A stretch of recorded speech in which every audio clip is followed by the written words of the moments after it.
Hello, people of the world watching new vehicle reviews. Welcome to this, the 2025 Mazda MX-5 Miata Club Edition. I've reviewed quite a few different trims of the ND generation MX-5, but yet to have done a club with a 6-speed manual, arguably the best trim configuration you can get. So today, I'm going to get up in the air, we're nerd out in tech specs, see how it's constructed, and then go give it some beans.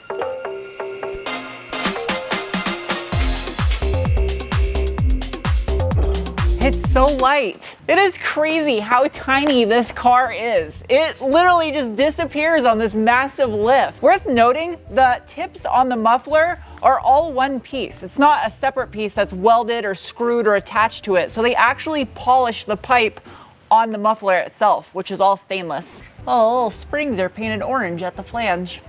They did a much better job than Volvo here with their rear wiring harness, nicely wrapped and protected from water intrusion. Last year when they introduced the new ND3 facelift of this MX-5, they implemented a new two-way asymmetrical limited slip differential, which this one has, featuring a 2.866 final drive ratio, although the automatic transmission equipped cars get a shorter 3.583 final drive, which I would imagine you could probably swap into a manual car if you want spicier gearing. Out back, the MX-5 utilizes an all-steel in construction multi-link rear suspension with aluminum knuckles. All the links are tubular steel, and it's paired with a set of yellow body Bilstein monotube coilover dampers. The lower spring perch on this is aluminum. As far as the rear anti-sway bar goes, which you'll notice is bolted directly to the steel rear subframe here, it measures in at a pencil width, 11 millimeter in change diameter. Moving up, you got a single canister muffler by the rear PPF, which stands for power plant frame. It connects the rear differential to the back of the transmission. I often criticize auto manufacturers for using cheap, hairy cardboard under their vehicles for sound insulation.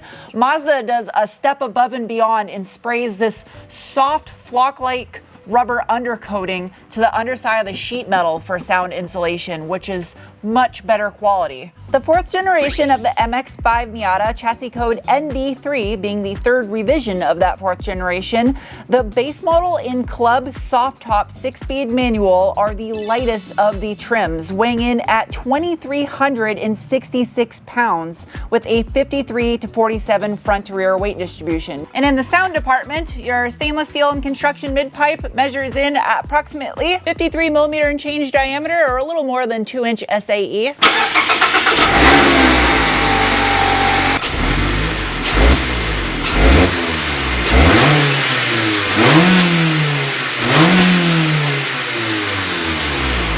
Little metal cover protecting the charcoal canister with a heat shield on the side of it. A little plastic arrow shield. Between the resonator and the power plant frame, you can see the painted black one-piece steel drive shaft. Just below the PPF and the drive shaft, got a little aluminum X-brace with an additional aluminum brace underneath the transmission. As far as the transmission goes, you have two options in the MX-5. This one is equipped with the Mazda Sky Active 6-speed manual transmission. It is a wide ratio gearbox. You can also get this with the Sky Active 6-speed auto, which I've reviewed in the past. It didn't totally ruin the car. If you have to get one, then that's fine, but by far I recommend the 6-speed manual, obviously. It is a split case style transmission, kind of like Subaru does. There is no published data on the maximum torque input rating from Mazda. Slave cylinder mounted to the side, easy for maintenance. You can see from the passenger side, you were looking at the exhaust manifold right there. See, the engine oil pan is steel, it's painted black. The starter motor hanging out the side of that Sky Active G engine, pretty easy to access. There's the steering rack.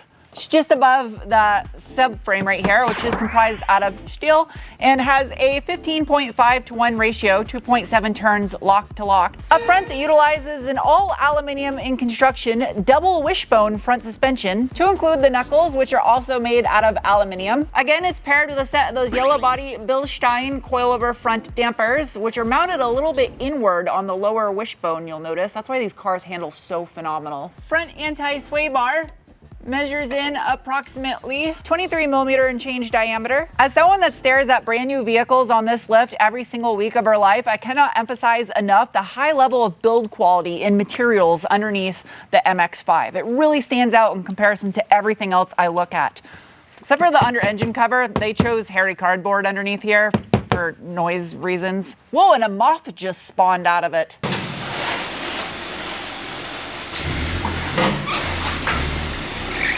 time for the braking test.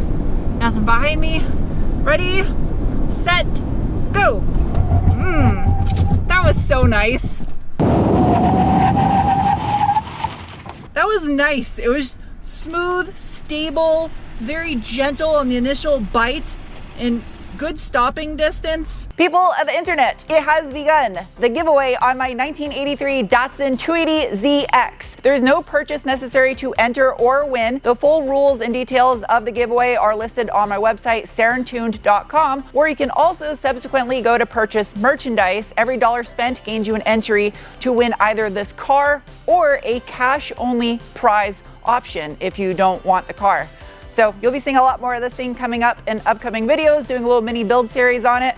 And yeah, back to your regular scheduled program. That braking was just made possible thanks to a single piston caliper with a 280mm or 11-inch front rotor. The wheels are a 17x7 positive 54mm offset alloy manufactured in Japan, wrapped in a set of 205/45 17-inch Bridgestone Potenza S001 tires. Now in this club model, you can opt for an optional forged BBS wheel with Brembo brakes and Recaro seats, which I wish they'd offer all three of those things separately as options and not a giant package. Inner fender liners made out of plastic, good. While the factory vents are not functional, I'd almost guarantee an aftermarket company makes one that is. This is smart. Instead of having to ruin a front bumper cover if you live in a state that requires a front license plate, this little piece right here is replaceable, so you don't have to replace the entire bumper. I like that.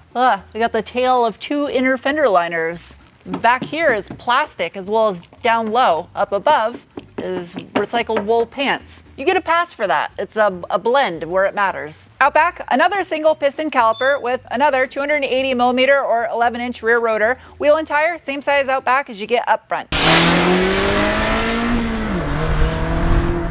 In the name of science, it is now time to give it the beans. But first, I must conduct assessment of bolstering capabilities. Ow! The bolstering's good, but apparently my head... The seats in the Club Edition are cloth on the side and suede in the center. Really nice and soft. It doesn't look like there'd be much bolstering to them, but it surprisingly does bolster you fairly well. They also have the Bose speakers in the headrest, something they've done forever in these cars. Oh, they're heated too! I didn't even notice that. All right, cool. As far as drive modes go, there are infinite possibilities because you are the drive mode the way it should be. As far as traction control goes, to the left of the steering wheel, I have two different modes. I have fully off, and the other one of the checkered flag puts it into limited stability control, so you get a little crazy with the cheese whiz. The shifter feel, nice, crisp, notchy. As far as launch control, you are the launch control. So with that said, ready? Yeah. Chirp second gear. It's good. That's good. That's good.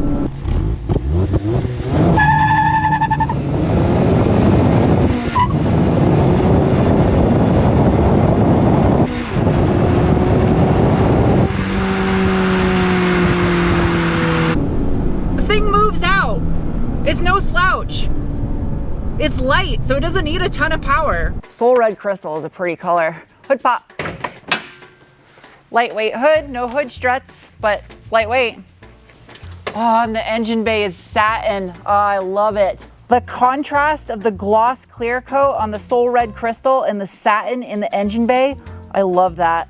Underneath the hood of the 2025 Mazda MX-5 Miata is the PEVPS Skyactiv G, which is a 2-liter all aluminum dual overhead cam naturally aspirated 4-cylinder that produces 181 horsepower at 7,000 RPM and 151 pound-feet of torque at 4,000 RPM. That right there, I would argue, is one of the best looking engine bays of a new car in 2025. Like the valve cover, for instance, it's actually got design to it. It's made out of metal. It's streamlined and smooth. It's not just this plastic thing that exists to serve a purpose. And a tiny little cover right here over the wires for the coil packs that is removable. You can pull that off and see down inside there. Digging a little bit deeper on this 1998cc 4-cylinder, it is undersquared at an 83.5 by 91.2 millimeter bore and stroke with an impressive 13-to-1 compression ratio. And this thing will still run off of crappy 87 octane fuel without detonating itself to death. That's Mazda's SkyActiv technology. This also features variable valve timing on intake cams and is direct injection only, but it does have a 4-to-1 exhaust manifold from the factory. It is not cast into the cylinder head like most modern engines are going, which kind of robs engines of their glorious noise, in my opinion. Also, this is a chain-driven engine. Over on the driver's side, you have a plastic intake manifold. On the passenger side, there is the heat shield covering that 4-to-1 exhaust manifold. You got the air box front and center with a tiny little coolant expansion chamber. You'll notice it has a black lid to make it more visually appealing. Massive washer fluid reservoir. Batteries up here in the front corner next to the fuse box. Would be nice if they could fit in the rear of the car, but there's very little trunk space as it is. Because this is the Club Edition, you'll notice there is a strut tower brace that ties in from the strut towers over there to the firewall. And those strut towers being at the front of the engine, making this essentially front midship. Still using a traditional vacuum-based brake booster. A wise man once said it's impossible to frown while driving a jet ski. I would say it's impossible to frown while driving one of these.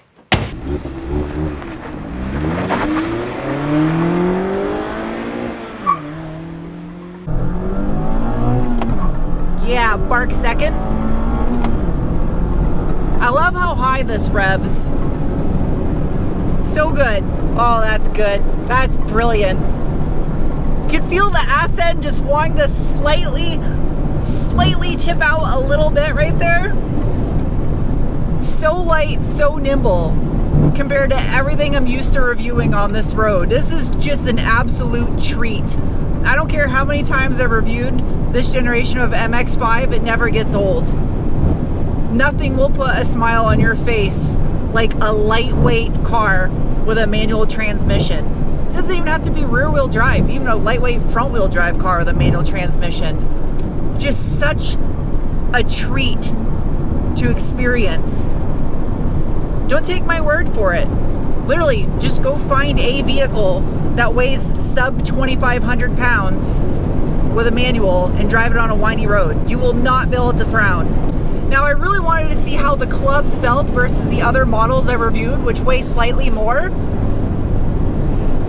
While it has been quite a bit of time apart between the last time I've driven one, I really do feel like you do notice a difference because it's so light to begin with. 2,300 pounds versus 24 and change. Like, the extra 100 pounds of lightness does make a difference. Everything is just heightened a little bit more dramatic. Yeah, there is some wind noise in here that you can probably hear because of the soft top, but that just adds to the feel of driving the car. It makes you feel alive. It makes you feel like you're actually sitting in a chair traveling at a high rate of speed, and that if you don't do it correctly, you could not be alive anymore.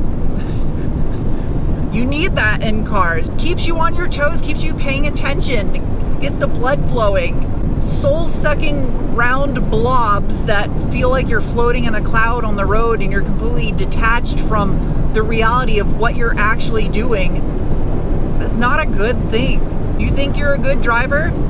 Get out in the road in one of these things and you'll quickly start finding the flaws that modern vehicles of tech features are hiding and masking from you. I mean, this does have some modern tech features and safety features, but it's completely understandable why this thing comes with these little skinny wheels and tires on it. It just adds to the experience.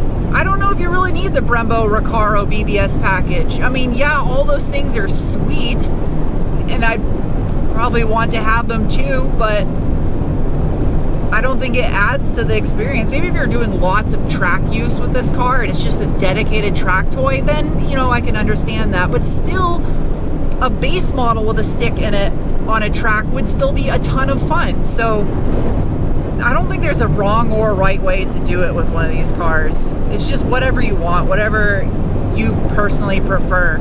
Slow down for a second here, and I want to short shift in this thing. Right about there. Yep. Right about there. Yeah, perfect. Just butter every time you grab a gear. While winding this thing all the way out deep into the sevens to hit redline is a lot of fun, it's also satisfying to shift early and short shift in this car too. Just the gearing in it is, I don't know if I would want to put the gearing from the automatic in one of these. It's not necessary. The gear ratio is kind of perfect in this thing. If you're watching this and you own one of these cars, do you struggle to find your popper button all the time? Because I do, every single time. This isn't sponsored, but I figured I'd let you guys know. My camera case, it's a Nenad R 935, literally fits the bottom of this trunk perfectly, like it was made for it. They put double struts on the trunk lid, but none for the hood. You'll notice the top of the door cards are painted body color, and with this being Soul Crystal Red, this is actually a tri-stage paint, so the clear on the top coat is a tinted clear to give it that effect. If you wanted to be super picky and critique the interior, I'm always not a fan of fake carbon fiber, even though this is just plastic with a texture to it. It's still, I don't know. Got dual USB-C charge ports. The slot to the left isn't really big enough to put a smartphone in it though. Instead, you can toss your distraction device in this little cubby right here and forget about it and just pay attention to enjoying the car and driving. The center console is appropriately sized to carry some crackers or Lego people. The inside of the top is lined in black fabric. Flip this little latch right here. Yeah, the RF top looks good, but you can't deny how easy this is to be able to put up and down. Look, even while recording and trying to act like I'm smart on camera, I was able to do that fast. I will admit, a couple times putting this top up, I did whack myself somehow in the head with it. I don't know how I managed that. Super easy to use that. There's actually quite a bit of room where the soft top goes in case you want to store stuff in there while you're driving the top up. Just don't forget it. I'm glad they didn't ruin this car by putting an electronic parking brake in it. Still got an old school mechanical rip-it style. The gauge cluster is a blend of old school analog with modern digital. You got a little digital display up there for your traction control, right here for your gear indicator, and the far left is full digital, and you can browse through some menu as well as your lane keep assist. This does have some tech and robot features. The infotainment system menu on the MX-5 is simple to the point. There's no like secret menus in here with performance data or anything fun, but you don't really need that. Still has quite a bit of robot and safety tech features in here. I do appreciate the fact that the screen is appropriately sized for the dash and doesn't look super tacky and out of place. The controls for the infotainment system are down here in the center, as well as your volume knob. The stereo that's in here, decent. It's got good bass to it. Got some tweeters in the A-pillar, good sized speakers in the door panel. The headrest speakers are a huge bonus too when you're driving with the top down. I'm keeping top up for the rest of the review just because it's pretty hot out and I don't want to cook my head. Now this does have a little bit of piped in enhanced sound, but it's so faint and it's hard to detect, but it does list it as having it. And I don't mind because the engine itself sounds good. There's no rev match auto robot to help you with your shifts in here. It's just all you, the way it should be. The best way I can describe this car to someone that's never experienced one before, it's kind of like if your best friend had wheels. You can drive your best friend, take your best friend's top off. I could get a little weird, the fact that you can take its top off. I guess you can take your best friend's top off, depends how close you are with them. It's a tiny car and it's a nice reminder of what's actually important in your life. You don't need to carry a bunch of nonsense around in here with you. That also goes for passengers with long legs, because RIP to them in the passenger seat. That is the one major downside of this car, is the passenger side is not comfortable if you're anything over 5 foot, probably 10 maybe. Just there's not much foot room back there and you're inclined to want to put the seat back, but you can't. Over here in the driver compartment, I mean, I'm 5'11" and I don't struggle whatsoever. I'm comfortable back here, and actually I could probably put the seat back further, about 2 centimeters. Fuel economy, exceptional for the fun factor level and the performance you get out of it. Doesn't have the largest fuel tank, but it still has more range than most EVs on the road today. Just like it looks like underneath on the lift, it feels like a solid well-built car. This feels like a car that if you're the slightest bit mechanically inclined, you could keep on the road for another 50 years. It's great that you can still get this car starting under $30,000, and honestly, the lower trim grades are the most appealing to me. The Club is kind of a nice balance in the middle, but I still almost gravitate towards a base model with the 6-speed manual and the soft top as being the ultimate way to spec one of these cars. And I prefer the look of these with the 16-inch wheels that you get on the base model as well. If you look at the cost of the MX-5 when it first launched in 1989 versus today with inflation adjusted, it's still reasonable value. While there is a couple nice colors in the palette available that you can get these cars in, I do feel it's a little bit of a shortcoming by not offering it in more colors, especially more bright, vibrant colors with a car that looks like this.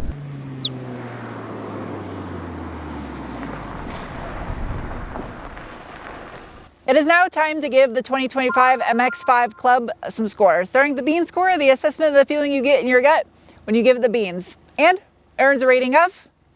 Next is the cookie score, the assessment of value, and as this Club soft top manual with a couple options added to it in the mid-30s, it gets a rating of. Next is the wrench score, the assessment of ease of maintenance, and it gets a rating of. That's probably about as good as it gets in 2025 with a new car right there. Followed by the squid score, the assessment of handling, and it's no surprise it's getting a rating of benchmark standard. And lastly is the penguin score, the assessment on how much I personally like a vehicle, and it's getting a rating of. I'm kind of torn. I don't know if the Club with the manual and soft top is the best way to go, or if it would just be a base model with a manual, because the base model has those 16-inch wheels that kind of look like Watanabes. And it's just stripped down and ready for you to modify yourself. I guess it depends on if you want to do the work or if you just want the parts already on it for you. Time is money, I guess. Anyway, hope you guys enjoyed this review. I'll see you soon with another. Bye. I feel like a sausage inside a sausage casing in the sun. Imagine the kind of sunburn you get wearing this. You look like a giant scab.